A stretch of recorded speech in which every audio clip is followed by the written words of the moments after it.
जय हिंद दोस्तों, जय मैट्री। आज हम इस वीडियो में कुछ डाउट क्लियर करेंगे।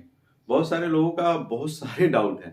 हमारे एक भाई लिखते हैं हमारे कमेंट में कि लोगों को क्यों गाइड कर रहा है गलत गलत ढंग से क्यों गाइड कर रहे हैं आप, जबकि आरएस में इलेक्ट्रोहोम्योपैथ का दवा नहीं बनता है, डिस्टिल वाटर में बनता है। तो मेरे दोस्त, आप अगर वीडियो ये देखते हैं तो पूरा वीडियो जरूर देखिएगा, आपका सारा डाउट आज क्लियर हो जाएगा। जितने भी डाउट है आपका बिल्कुल क्लियर हो जाएगा। देखिए, हमारा इलेक्ट्रोहोम्योपैथ ना 3 तरीके से बनता है। इसकी मेडिसिन 3 तरीके से बनती है। या तो आप डिस्टिल वाटर में बना सकते हैं, या तो आप आरएस में बना सकते हैं, या शुगर मिल्क में बना सकते हैं। ये 3 प्रोसेस होती है हमारे इलेक्ट्रोहोम्योपैथ के दवा बनाने का। आप किसी विधि से भी आप बना सकते हैं। कोई आपका मतलब कि जिस विधि से आप बनाइएगा ना तो आपके लिए बेनिफिट होगा। आप जिस विधि से बनाकर अपना प्रैक्टिस चालू कर सकते हैं, इसमें कोई दो राय नहीं है। तो देखिए, हम फर्स्ट वीडियो में क्या बताए थे? फर्स्ट वीडियो में यही ना बताए थे कि आप सीटी यानी कि एस्पेरजेरिक एसेंस से, हम लोग बिहार में उसको सीटी बोलते हैं, इसको एस्पेरजेरिक एसेंस बोला जाता है। एस्पेरजेरिक एसेंस से हम लोग इसको 1:9 में तोड़े थे तो हमारा D1 तैयार हुआ। ये सीटी से हम लोग 1:9 में तोड़े थे तो हमारा D1 तैयार हुआ था। और D1 से हम लोग 1:9 में तोड़े थे तो D3 तैयार हुआ था। और D3 से हम लोग D2 से हम लोग 1:9 में तोड़े थे तो D3 तैयार हुआ था। यही नाम बताए थे जी, यही चीज प्रोसेस था। अगर इससे भी बाद आपको अगर बनाना है, अगर D3 से भी आपको D4 बनाना है तो बस 1:9 में तोड़ते रहिए, D4 तैयार हो जाएगा। D5 आपको बनाना है तो D4 में से ले लीजिए, 1:9 तोड़िए, D5 बन जाएगा। यही प्रोसेस होती है। बस आपका अगर पॉजिटिव दवा बनाना है तो यही प्रोसेस है आपका, आप बनाते चल जाइए, कोई दिक्कत नहीं है। अब आपको पोटेंसी की बात रही, जब हम दूसरे वीडियो डाले थे उसमें पोटेंसी आपको प्रैक्टिकल रूप से बताया गया है। पोटेंसी की बात आई तो देखिए, पोटेंसी उसमें हम बताए थे कि ये D3 जो दवा होती है ना, D3 ये बनी हुई है, D2 से D3, इसी से हम लोग पोटेंसी दवा बनाते हैं। इसका 1 ग्राम अगर लेते हैं, इसको हम लोग और उसको 1 ग्राम लेते हैं तो हम लोग 47 ग्राम एल्कोहल यानी कि आरएस लेना होगा, तो हमको फर्स्ट पोटेंसी तैयार होती है। अगर फर्स्ट पोटेंसी से सेकंड पोटेंसी बनाना है तो बस फर्स्ट पोटेंसी से हम लोग 1 ग्राम ले लेंगे और 47 ग्राम एल्कोहल लेंगे, आरएस ले लेंगे या डिस्टिल वाटर ले लेंगे, तो आपका सेकंड पोटेंसी हो गया। अब सेकंड पोटेंसी आपको बनाना है तो 1 ग्राम फर्स्ट पोटेंसी से ले लीजिए, फर्स्ट पोटेंसी सेकंड पोटेंसी हो गया। और फर्स्ट पोटेंसी से ले लीजिए 1 ग्राम, अगर सेकंड पोटेंसी बनाना है तो 1:47 का सेकंड पोटेंसी बनेगा। अगर थर्ड पोटेंसी बनाना है तो सेकंड पोटेंसी से 1 ग्राम ले लीजिए, इससे 1 ग्राम ले लीजिए, और आपका थर्ड पोटेंसी अगर 47 ग्राम उसमें आरएस डालते हैं तो आपका थर्ड पोटेंसी हो गया। अब देखिए, अब क्या होता है, अगर आपको ये शुगर मिल ग्लूबस में अगर बनाना है, कितने हमारे दोस्त ग्लूबस में प्रैक्टिस करते हैं, अगर ग्लूबस में बनाना है तो कुछ नहीं है जी, ये आपका D1 बना है ना, तो बस जितना ड्राम आता है D1, पहले तो 1:9 में आप D1 तोड़ लिए, आपका जितना ड्राम आता है, अगर जितने भी आप छोटा बड़ा जितने भी ड्राम लिए उसमें बस D1 का दवा उसमें डाल दीजिए, D1 का जो भी मेडिसिन है उसमें बस डाल दीजिए। डालकर पूरी तरह से एकदम तर हो जाने दीजिए, मतलब पूरी तरह से उसको तर हो जाने दीजिए। और उसके बाद अगर ग्लूबस से नहीं भींगा हुआ रहता है, तो अगर भींगा हुआ ज्यादा है तो उसको थोड़ा सा मतलब बंद मत कीजिए, उसको थोड़ा सा एल्कोहल मतलब ऊपर निकल जाने दीजिए, ताकि आपका ग्लूबस एकदम सही से हो जाए। बस पूरी तरह से उसको तर कर देना है। हम लोग भोजपुरी में बोला जाता है कि पूरी तरह से उसको तर कर दीजिए, तो आपका D1 आपका ग्लूबस तैयार हो जाएगा। अगर D2 दवा लेना है तो इसी को शुगर केन में भिंगो दीजिए, भिंगोना कहते हैं, पूरी तरह से भिंगो दीजिए, या आप उसको तर कर दीजिए, भिंगो दीजिए, तो आपका D2 तैयार हो जाएगा। बस यही चीज है और कुछ नहीं है, मेडिसिन बनाना यही है। अगर आप देखिए, अब इसका जो डिस्टिल वाटर का नुकसान हम बताते हैं।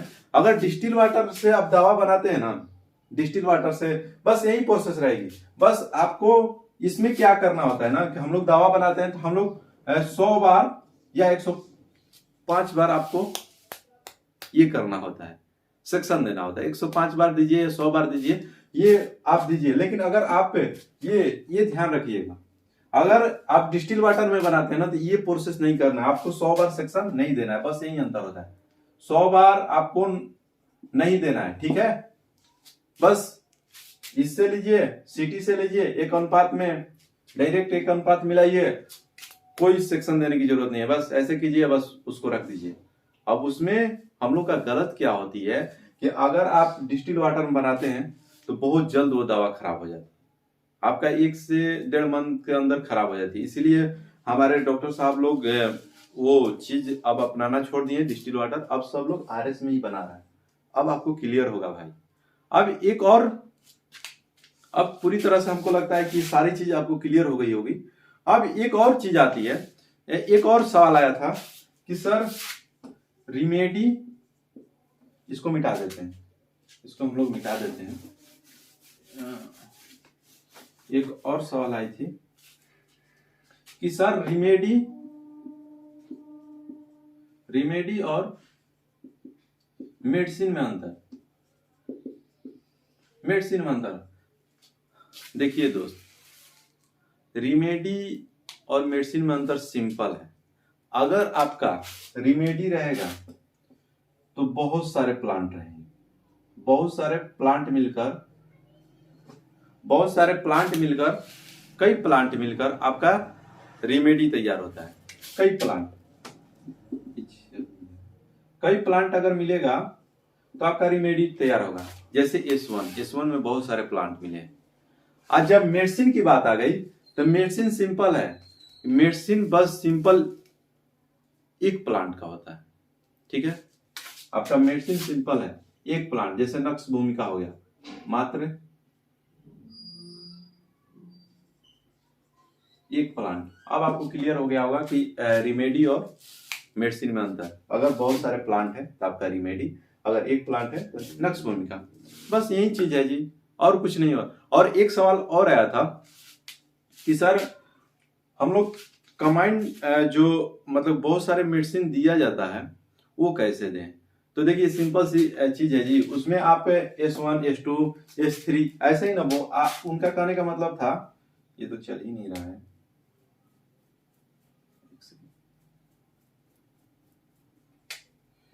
उनका कहने का मतलब था कि S1 plus S2 S3 C1 C2 C3 F1 F2 ये सब मेडिसिन मिलाकर एक पेशेंट को दिया जाता है। ये कैसे होता है? देखिए दोस्त, अगर आपके पास पेशेंट कोई भी आता है तो उसको आप उसका निगेटिव पॉजिटिव देखेंगे, उसका मतलब रोग क्या है, उस अनुसार से हमारे मेडिसिन आप सेलेक्ट कीजिएगा तो ये तैयार करते हैं। ये फॉर्मूला अपने यहाँ से तैयार किया जाता है। आप जब भी प्रायोरिटी कीजिएगा, जब S1 के बारे में पता होगा, S2 के बारे में पता होगा, C1 के बारे में पता होगा, C2 के बारे में पता होगा, ये कहाँ काम करती है, तो आप खुद सेलेक्ट कर लीजिएगा। और अपने से सेलेक्ट किया हुआ दवा बहुत बेहतर होता है। आप प्रायोरिटी कीजिएगा तो अपने से सेलेक्ट किया हुआ दवा बहुत बेहतर होता है। तो आपका ये डाउट भी क्लियर हो गया होगा कि अगर ऐसे दवा दिया जाए तो हम कैसे देंगे। ये आपके रोगी क्या आया है हम कैसे बताएंगे। जो भी रोगी आए हैं उनसे मेडिसिन देखिए कि किस मेडिसिन की दवा उस रोगी में काम करती है। अगर S1 का होगा, S2 का होगा, S3 का होगा, कौन सा मेडिसिन उसमें काम करती है, तो उसको बस प्लस करके दे देना है। या तो आप D1 में दीजिए, D2 में दीजिए, D3 में दीजिए, जैसा उसका रोग है। पॉजिटिव है तो D1 में दीजिए, अगर निगेटिव है तो D3 या हमारा ये पोटेंसी में दीजिए। और पोटेंसी का और भी एक है कि पोटेंसी का यूज हम लोग ज्यादा, अगर जटिल रोग होता है उसमें हम लोग यूज करते हैं ज्यादा, मतलब कि बहुत दिन का रोग हुआ उसमें हम लोग पोटेंसी का यूज करते हैं, बहुत सारे पोटेंसी का यूज किया जाता है उसमें। ये डाउट भी आपका क्लियर हो गया होगा। मिलेंगे हम लोग नेक्स्ट क्लास में, तब तक ले जाएंगे।